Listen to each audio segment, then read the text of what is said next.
warahmatullahi wabarakatuh. Halo warga belajar, berjumpa lagi dengan saya Bu Indah di hari Minggu ini.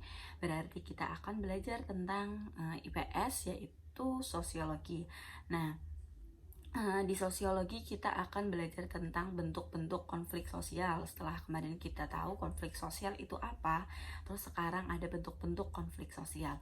Jadi dalam bentuk-bentuk konflik sosial itu ada banyak sekali, nanti Bunda akan sebutkan satu persatu. Yang pertama itu konflik individu. Ini sering terjadi.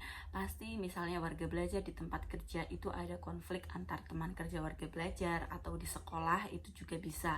Antar individu berarti kaitannya dengan individu dan individu lainnya, misalnya juga dengan adik warga belajar, itu juga termasuk konflik individu. Yang kedua adalah konflik antar negara. Konflik antar negara berarti ini melibatkan dua negara atau lebih, yang mana mereka saling berkonflik. Misalnya Indonesia dengan Malaysia punya konflik antar negara dalam bidang dulu ya, supporter sepak bola. Yang ketiga adalah konflik antar racial atau ras. Jadi di sini ada konflik, contohnya misal pendiskriminasian ras.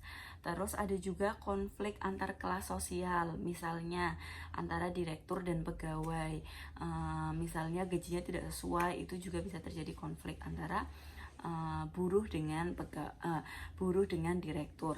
Kemudian ada konflik antar kelompok sosial, misalnya itu antar desa atau antar supporter bola.